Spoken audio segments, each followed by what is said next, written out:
Hello friends, welcome to a new lecture today. In this lecture, let us learn about the next disorder which is important, which is called as substance abuse disorders.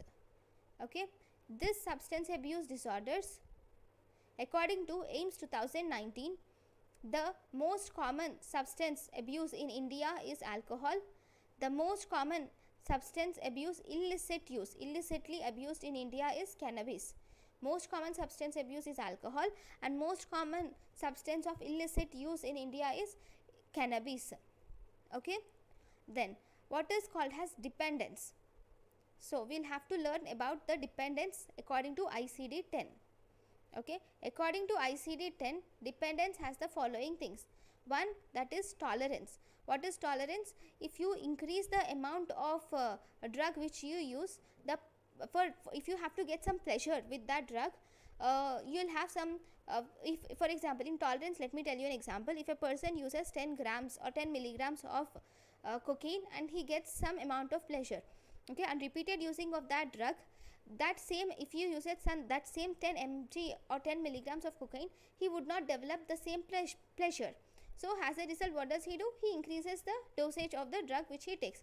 He now takes 20 milligrams to get the same pleasure. So slowly, as he uses the drugs, he goes on using the drugs, his tolerance increases.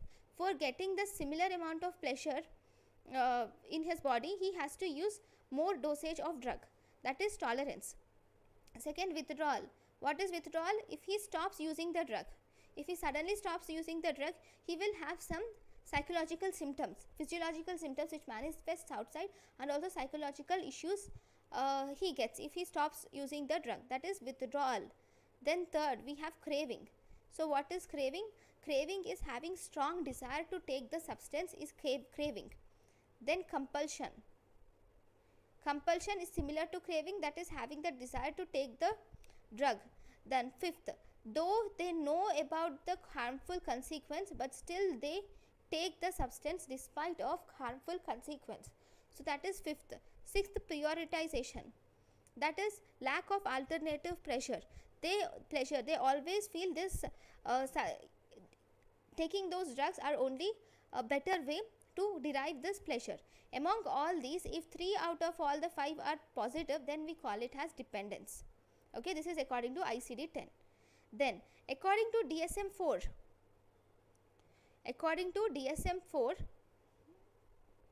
abuse should have one of the following 4 criteria. One or more of the following 4 criteria, then we call it as abuse. Okay, so what are they? So in the abuse, 1, failure to fulfill obligation of work or home. If they are not able to do their work or do their proper school or homework, then that is abuse. Second, substance use in situations where it is physically hazardous, like if they are using that substance while driving or while doing things which are hazardous, so that is abuse. Third, having legal problems due to that substance abuse, so that is abuse. Fourth, social and interpersonal problems. If the person lands up into social and interpersonal problems, then we can call it as abuse. So according to abuse, according to DSM-4, one should have at least 1 out of the 4 things, only 4 components, only then we can call it as abuse. Those include: 1, failure to fulfill obligation at work, home or school. Second, substance use in situations where it is physically hazardous. 3, legal problems. 4, social and interpersonal problems. Okay. Fifth, there is something called as intoxication. When do you call it as intoxication? Intoxication is transient condition that the person lands up into after administering the drug. That includes alteration of consciousness or thinking or perception or behavior. So all that comes under intoxication. It's like similar, just immediately after you take the drug, alteration in thinking, perception, which the feel that he gets is intoxication. Then reverse tolerance. It is similar, it is correct opposite to that of tolerance. See, in tolerance, the person has to increase the dosage of drug in order to get the pleasure that he got while using the drug for the first time. In reverse tolerance, he will have to decrease the amount of drug slowly because of hypersensitivity of the receptors. See, if he is using 10 milligrams for getting the pleasure, in reverse tolerance he should just after taking 5 milligrams he gets the pleasure, and he would not take any more. So that is reverse tolerance. Why does the patient develop reverse tolerance? This is because in this there is sensitivity to receptors, or sometimes it can also occur due to end organ damage. Whenever there is end organ damage, obviously he cannot take more of that drug. So in end organ damage or super sensitivity of receptors, the patient develops reverse tolerance. See, this is how the graph looks. So if you see, as the blood alcohol level is raising, the patient goes to acute tolerance, and slowly the blood alcohol level falls. So when do you see, when does the Chalan system, see, when someone finds that a person, how will you find alcohol, that a person is drinking alcohol? That is through alcohol breath test, right? How much should the alcohol should a person have been intoxicated if he is so that the police can take Chalan from him, is this. So in India, if a person takes or drinks more than 30 milligrams per deciliter, then the police can put a fine or Chalan on him. In UK, if it is more than 80 milligrams per deciliter, then they put Chalan. In USA, if it is more than 100 milligrams per deciliter, then they put Chalan. Okay, then we will learn about alcohol in detail now. So what is alcohol? What does the standard drink or 1 unit of alcohol contains? Standard drink or 1 unit of alcohol contains 10 milligrams of absorbed alcohol and 7.8 milligrams of absolute alcohol. So 1 unit of alcohol contains 10 milligrams of absorbed alcohol and 7.8 milligrams of absolute alcohol. Okay, so there are some terms which you should remember. What is arak? Arak is country made liquor. Arak is country made liquor. Then where is alcohol absorbed? Alcohol is absorbed 10% in small intestine, 10% in stomach and 90% in small intestine. Alcohol is absorbed 10% in stomach and 90% in small intestine. This is absorption. Okay, once alcohol is absorbed, it reaches the blood concentration. What is the peak blood concentration that the alcohol reaches? The peak blood concentration is the alcohol reaches to about 30 to 90 minutes. In 30 to 90 minutes, it reaches the peak blood concentration. There is something called as Malenby. So what is this Malenby effect?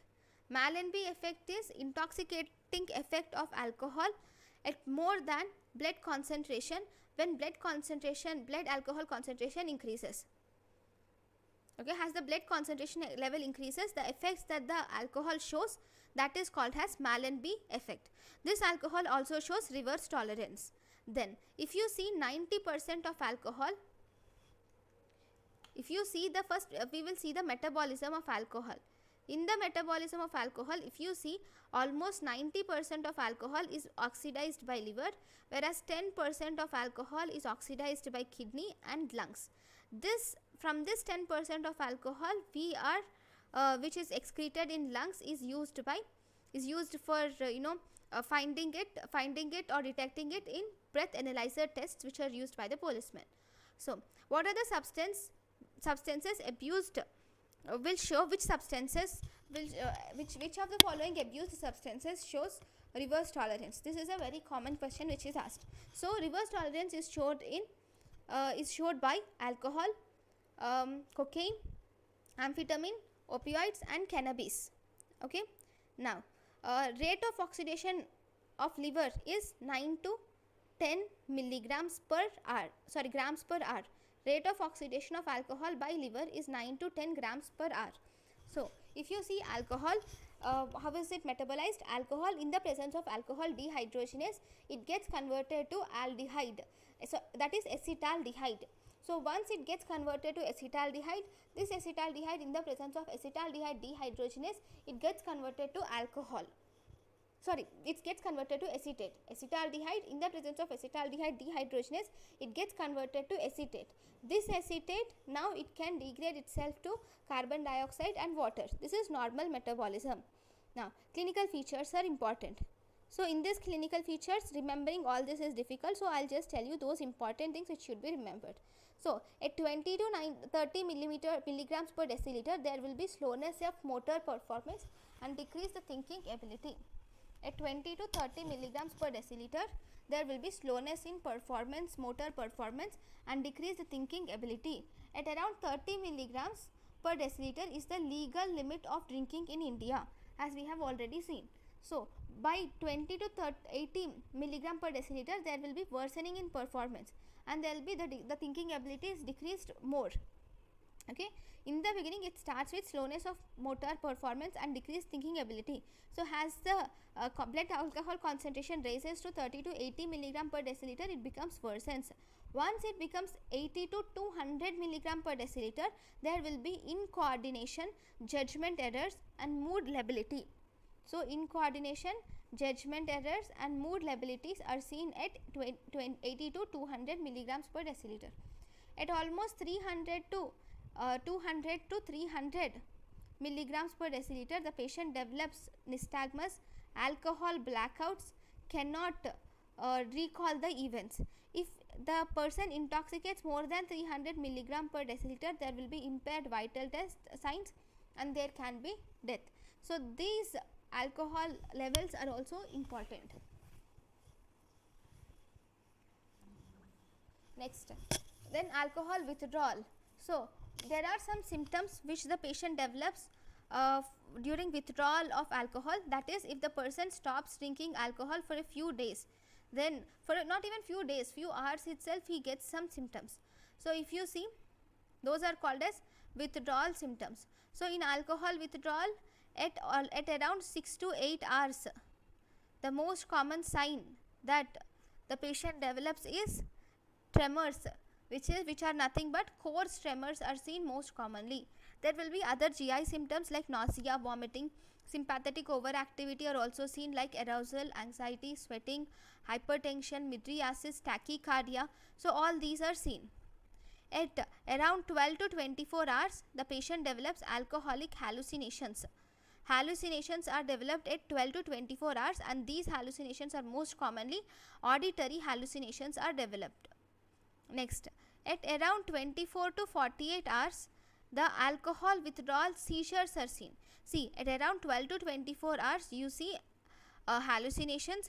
At around 24 to 48 hours, that is 1 to 2 days, the patient develops seizures. These are generally generalized clonic seizures. Sometimes there can be cluster seizures also. What is cluster seizures? Cluster seizures are development of more than one seizures for a period of 3 to 6 hours, then that is called as cluster seizures. At around 48 to 72 hours, the patient develops delirium tremens. So, if these delirium tremens are untreated, mortality rate is equal to 20%. Okay, so you should treat them. So, what does this delirium tremens mean? In this delirium tremens, there will be disturbance of consciousness, disorientation to time, place, person. There will be hallucinations which are developed, most commonly visual hallucinations are seen, coarse tremors may be seen, and autonomic hyperactivity can also be seen. So, what are seen in alcohol withdrawal? In alcohol withdrawal, the patient develops these symptoms. First 6 to 8 hours, the patient develops coarse tremors, which are the most common symptom. There can be GI symptoms and sympathetic overactivity symptoms also. At 12 to 24 hours, the patient develops alcohol-induced hallucinations. Okay, that is auditory hallucinations. That at around 24 to 48 hours, the patient develops alcohol withdrawal seizures. These seizures are most commonly generalized tonic-clonic seizures. If there are more than one seizures which develop around 3 to 6 hours duration, then we can call them as cluster seizures. At around 48 to 72 hours, the patient develops delirium tremens. In this delirium tremens, the most common hallucination which developed is alcoholic hallucination. Then what are the alcohol induced disorders? The alcohol induced disorders are the following. There are alcohol induced psychotic disorders, alcohol induced bipolar disorders, alcohol induced depressive disorders, alcohol induced anxiety, alcohol induced sleep disorders, alcohol induced sexual dysfunction, alcohol induced neurocognitive disorders or amnesia disorders. This is amnestic syndrome. This alcohol induced amnesia disorders have more significance. So in this alcohol induced amnestic disorders, if you see, there are three types of alcohol induced amnestic disorders. So alcohol induced amnestic disorders induce different three types. The first type is we have Wernicke's encephalopathy, which is acute. There can be chronic syndrome, which is Korsakoff syndrome. There can be Marchieva-Bignami disease, which is rare. So if it is Wernicke's encephalopathy, in Wernicke's encephalopathy you can see which can be abbreviated as GOA, which is global confusion. There can be ophthalmoplegia. In this ophthalmoplegia, more commonly there will be sixth nerve palsy more than third nerve palsy, which can cause horizontal nystagmus. See, this is horizontal nystagmus and gaze palsy. There can be ataxia also. Okay, so these symptoms will occur in days to weeks, and slowly as the disease progresses, they will clear spontaneously, or they can progress to the next syndrome, which is Korsakoff syndrome. Sometimes even after treatment you can see residual ataxia which is seen. Okay, what is the treatment? The treatment is you should give high dose thiamine therapy, because this most commonly occurs due to the deficiency of thiamine. Then we have Korsakoff syndrome. In Korsakoff syndrome we have impaired recent memory is impaired. Then we have anterograde amnesia, which is more commonly seen than retrograde amnesia. So what is anterograde amnesia? Anterograde amnesia is inability to form new memory. Retrograde is reverse, so inability to recall past events is retrograde amnesia. Then there will be confabulations, that is making false stories to fill the memory gaps, or confabulations. So what is the etiology? Etiology is here it is thiamine deficiency obviously, and here the lesion is in mammillary bodies and the lesions are symmetrical. So how are you going to treat it? You should give thiamine orally for 3 to 12 months. Then the third disorder is Marchieva-Bignami syndrome. This occurs on long-term alcohol use. Here the major thing is epilepsy is seen, and you see ataxia, dysarthria, hallucinations, intellectual deterioration. On pathology you see there will be demyelination of corpus callosum and optic tracts and cerebellar peduncles. So there are three things. One, we have Wernicke's encephalopathy, which includes global confusion, ophthalmoplegia and ataxia. Treatment is parenteral thiamine because it is acute. Then chronic, that is Korsakoff syndrome, where the patient has recent memory loss, and there will be anterograde amnesia more than retrograde amnesia, and confabulations. Treatment is oral thiamine. Mammillary body is the place where you have this lesion. And third is Marchieva-Bignami disease, which is rare, and here the main clinical feature is epilepsy, that is seizures are more common, and here the pathogenesis is demyelination of corpus callosum. Then the patient also can develop alcoholic blackouts. So what is these alcoholic blackouts? These are not intoxication, it is blackouts. In this the patient has recent memory of loss of memory. There will be loss of recent memory, whereas the long term memory and intelligence is all are intact. Okay, the patient looks completely normal and there is no brain damage. So in alcoholic blackouts there will be only loss of recent memory. And there will be one more thing which is called as alcoholic paranoia. In alcoholic paranoia you see delusions which are transient. Transient delusions are seen in alcoholic paranoia. So these are the disorders of alcohol induced amnestic disorders.